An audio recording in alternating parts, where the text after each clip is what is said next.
ఇది ప్రజా వేదిక. నమస్తే, నేను స్వప్న, జర్నలిస్ట్. వార్తలు తీయక దాదాపుగా ఒక 1 మంత్ దాటినట్టుంది.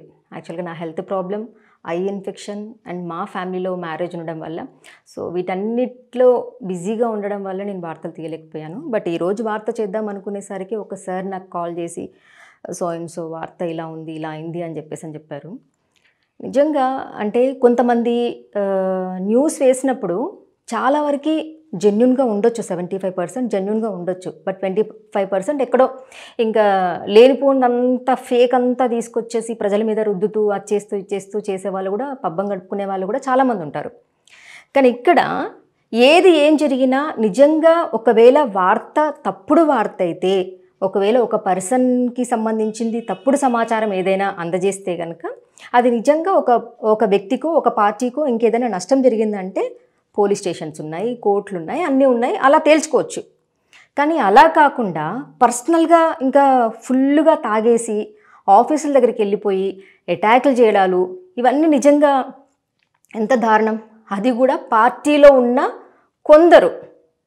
అంటే నాకు అనిపిస్తుంది కొంతమంది రాజకీయ నాయకులే ఇలా కొంతమంది రౌడీలని మెయింటైన్ చేస్తూ ఉంటారా అనిపిస్తుంది. సో ఇది నేను ఏ పార్టీని ఉద్దేశించి అనట్లేదు, అన్ని పార్టీలలో ఉన్నారు. ఒకే పార్టీని మనం మాట్లాడుకోలేము. బీఆర్ఎస్ అనలేము, బీజేపీ అనలేము, కాంగ్రెస్ అనలేము. ఇలా చాలా వరకు ప్రజల కోసం సేవ చేసే వాళ్ళు నాయకులు కొంతమంది ఉంటే, కొంతమంది మాత్రం ఎలా చేసైనా, ఏం చేసైనా కానీ, దౌర్జన్యం చేసైనా కానీ, ఎలాగైనా మనం అధికారంలో ఉండాలని చెప్పేసి ముందుకెళ్ళే నాయకులు కొంతమంది ఉంటారు.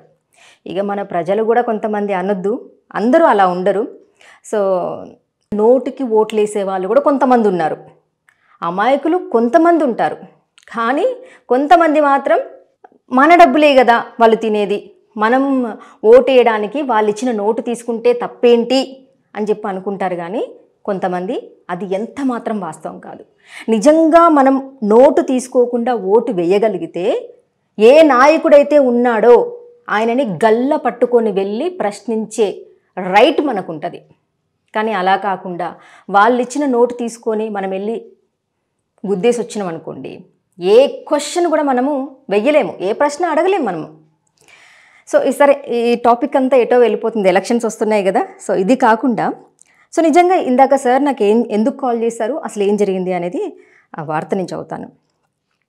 మహబూబ్ నగర్ జిల్లా నాగర్ కర్నూల్ పట్టణంలోని B9 న్యూస్ ఛానల్ ఆఫీస్పై కొంతమంది గులాబీ గూండాలు, పార్టీ నాయకులు ఫుల్లుగా మద్యం సేవించి B9 న్యూస్ ఆఫీస్పై దాడి చేశారు.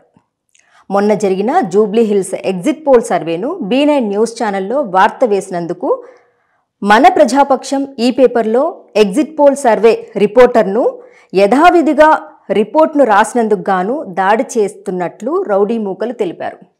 నిజంగా వాళ్ళు తాగి వచ్చి ఆఫీస్ దగ్గర గొడవ చేసి ఎగ్జిట్ పోల్స్ అంత కరెక్ట్గా ఎలా రాసావు, ఎలా చెప్పావు, బీఆర్ఎస్ పార్టీ అంటే ఎందుకంత ఇది అని చెప్పేసి నిజంగా ఎంత ఫూలిష్ కదా.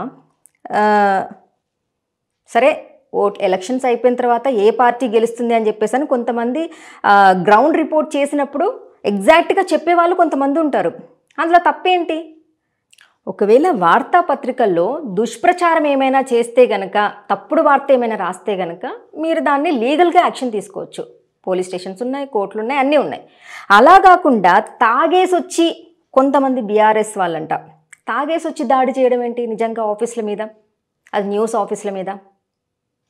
ఎంత దారుణం అంటే, నిజంగా ఎంత చిల్లరగా కొంతమంది బిహేవ్ చేస్తున్నారంటే అనిపిస్తుంది. కొంతమంది రాజకీయ నాయకులు రౌడీలని పక్కన తిప్పుతూ వాళ్ళ రాజకీయ పబ్బం గడుపుతున్నారేమో అనిపిస్తుంది. పెద్ద పెద్ద శాటిలైట్ ఛానల్స్ చేయలేని సర్వేను నువ్వు ఎలా చేస్తావు అంటూ మద్యం మత్తులో ఉన్న సుమారు 80 మంది బీఆర్ఎస్ పార్టీ రౌడీ మూకలు ఆఫీస్పై దాడి చేసి ఆఫీస్లోని ఫర్నిచర్ను, సిస్టమ్ను, స్క్రీన్ మానిటర్, కెమెరాలను పూర్తిగా ధ్వంసం చేశారు. నిజంగా అదొకసారి చూడండి మీరు ఎలా చేశారనేది. ఆఫీసు ఎంత కష్టపడి ఆఫీస్ పెట్టుకుంటారు. కొంతమంది అప్పు చేసో లేదంటే కనుక ఓన్ అమౌంట్ తోటో ఆఫీస్ పెట్టుకుంటారు, ఎంతో కొంత సరే కొంతమంది అయితే ఇక డబ్బాలు రాజకీయ నాయకుల దగ్గరికి వెళ్ళి మీరు ఇంత గ్రేటు, మీరు అంత గ్రేటు, మీరు ఇది అది అని చెప్పేసి అని డబ్బా కొట్టే వాళ్ళు కూడా ఉన్నారు కొంతమంది. సో వాళ్ళ గురించి మాట్లాడలేదు, కానీ నిజాలు మాట్లాడే వాళ్ళు చాలా తక్కువ మంది ఉంటారు. సో అలాంటి వాళ్ళ మీద, అలాంటి ఆఫీసుల మీద ఇలా దాడి ఏంటి? ఒక్కసారి చూడండి మీరు విజువల్స్.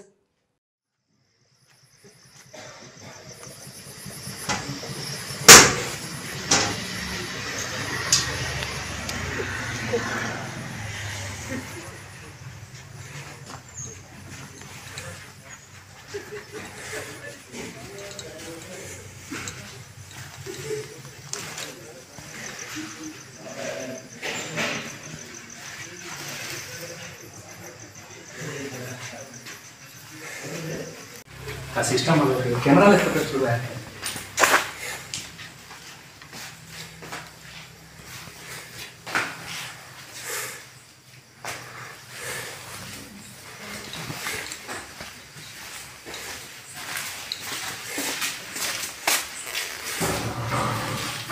శివాన్ ఒక్క నిమిషం.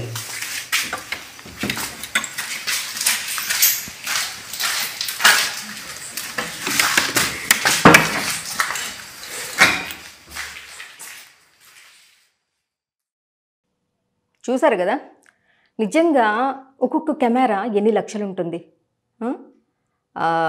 ప్రతి ఒక్క ఐటమ్ ఈ రోజులలో ఏది కొందామన్నా, ఏది పట్టుకున్నా ఎంత ఖర్చు అవుతుందో అది ఆఫీసు కష్టపడి పెట్టిన వాళ్ళకి తెలుస్తుంది.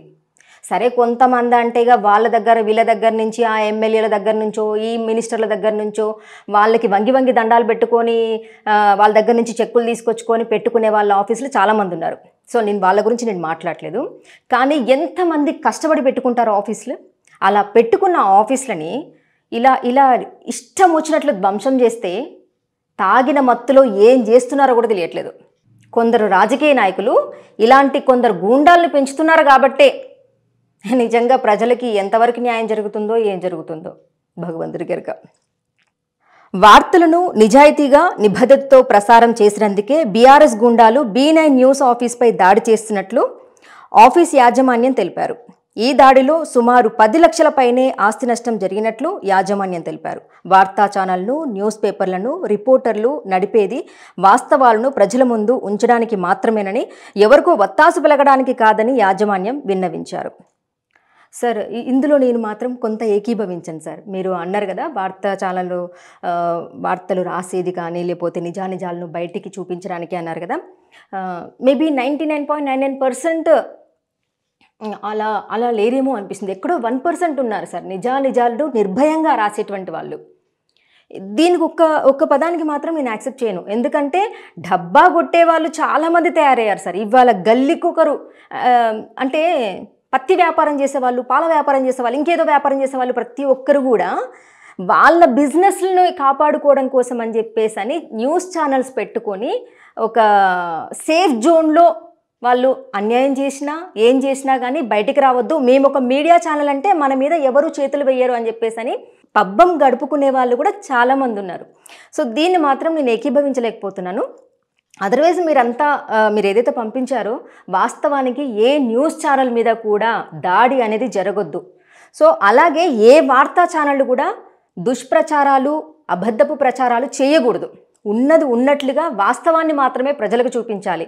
అంతేగాని ప్రజలను మభ్యపెడుతూ ఇచ్చేస్తూ తప్పుడు వార్తలు ఎట్టి పరిస్థితుల్లోనూ ఎవరూ రాయొద్దు. కానీ ఈరోజు మన దౌర్భాగ్యం ఏంటంటే ఇలా కుప్పలు తెప్పలుగా ఇష్టం వచ్చినట్లుగా వార్తలు ఇక అంటే వాళ్ళ రేటింగ్ కోసమనో లేకపోతే వాళ్ళకి నచ్చినటువంటి నాయకుడిని పైకెత్తడం కోసం అని చెప్పేసి అని ఇక అనొద్దు. కానీ వాళ్ళకి చెక్క భజన చేసేవాళ్ళు చాలామంది అమ్మాయిలు ఉన్నారు, అబ్బాయిలు ఉన్నారు, చాలామంది ఉన్నారు. మళ్ళీ జర్నలిస్టులు కాకపోయినా జర్నలిస్టుల మేము అని చెప్పుకొని డప్పు కొట్టుకునేటువంటి వాళ్ళు చాలామంది ముందుకు వస్తున్నారు. నిజంగా న్యూస్ ఛానల్స్ మీద దాడి చేయడం ఏంటి? తప్పుడు వార్త అయితే కనుక కేసులు పెట్టండి.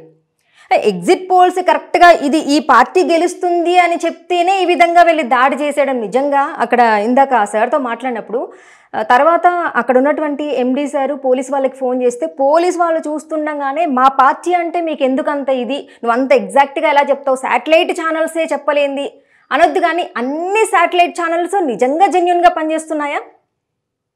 ఈ రోజులలో చిన్న పేపర్లు, చిన్న ఛానల్స్ పెట్టుకున్నారో వాళ్ళు మాత్రమే నిజానిజాలు అనేది నిర్భయంగా చూపిస్తున్నారు.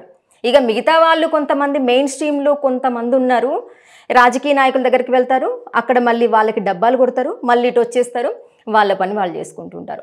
అటు ప్రైవేట్లో ఉంటారు, ఇటు ఇది కూడా సంపాదిస్తుంటారు. అంటే 2 చేతుల్లో సంపాదన అంటుంటారు చూడండి, ఆ విధంగా దండిగా సంపాదించుకున్నారు. ఏది ఏమైనా ఒక న్యూస్ ఛానల్ మీద ఈ విధంగా ఇంత దౌర్జన్యంగా ఆస్తి ధ్వంసం చేయడం అసలు నిజంగా హర్షించదగ్గ విషయం అయితే కాదు. ఏదైనా ఉంటే లీగల్గా చూసుకోవాలి. అయినా లీగల్గా చూసుకోవడానికి ఇక్కడ ఏముందని చెప్పేసి అంటే ఎగ్జిట్ పోల్స్ కరెక్ట్ అవునా కాదా అని చెప్పేసి ఏ పార్టీ గెలుస్తుందని చెప్పేసి నిజాలు చెప్తే ఈ విధంగా దాడి చేస్తారా? ఎక్కడో లేరు. ఇంకా మన దాంట్లోనే రాజకీయ నాయకులే రౌడీల్లాగా కొంతమంది ఇది చేస్తూ రౌడీ మూకల్నే వేసుకొని హత్యలు చేసిన వాళ్ళనే వెనకాల వేసుకొని తిరుగుతూ మేమేదో పెద్ద గొప్ప వాళ్ళం అని చెప్పేసి అని గప్పలు కొట్టుకునే వాళ్ళు ఉంటారు చూడండి. ఇక అలాంటి వాళ్ళు ఉన్నంతకాలం ఇలా జరగకపోతే ఇంకేం జరుగుతుంది? నిజంగా తాగినప్పుడు మేమేదో పెద్ద మునగాళ్ళము, పెద్ద ఏదో పొడి చేశాము, వెళ్ళి దాడి చేశాము అని చెప్పి అనుకుంటారు. కానీ అసలు బొమ్మ తర్వాత కనిపిస్తుంది వాళ్ళకి. మొత్తం అంతా దిగిన తర్వాత అసలు ఏం చేశాము, తాగిన మైకంలో ఏం చేస్తున్నాము అని చెప్పేసి అని అప్పుడు అర్థమవుతుంది. తర్వాత పెళ్ళం, పిల్లలు, భవిష్యత్తు ఏంటి, అసలు పిల్లల భవిష్యత్తు ఏంటిదని అప్పుడు అర్థమవుతుంది. అర్థం కాకుండా ఉన్నంతసేపు ఎవరో కొందరు రాజకీయ నాయకులు తాగిచ్చి అరే మన పార్టీ ఇలా అలా వాడి మీద దాడి చేయరా, నువ్వు లోపలికి పోయినా మళ్ళీ తర్వాత మేము తీసుకొస్తాం రా అని చెప్పేసి అని ఇలా ధైర్యం ఇస్తూ ఉంటారు కదా కొంతమంది రాజకీయ నాయకులు. అలా ఇస్తున్నంత కాలం ఈ విధంగా వీళ్ళు సఫర్ అవుతూనే ఉంటారు. వాటి తర్వాత ఏం చేసినాము ఏంటి అనేది దిగిన తర్వాత కదా తెలిసేది. ఏదో అంటారు కదా, చేతులు కాలిన తర్వాత ఆకులు పట్టుకుంటే ఏం లాభం అని చెప్పేసి అని. తర్వాత ఉంటుంది పోలీసు వాళ్ళ ముందటే దాడి చేస్తూ మేము ఈ పార్టీ, మీరు ఇలా మాట్లాడతారా అలా మాట్లాడతారా అని చెప్పేసి అని అన్నారేమో కదా. సో తర్వాత ఉంటుంది వాళ్ళకి అసలు సినిమా ఏంటి అనేది. నమస్తే. న్యాయం వైపు నిలబడే గలం గంగా ప్రవాహం. For latest updates subscribe to Zee News. ఇది ప్రజా వేదిక.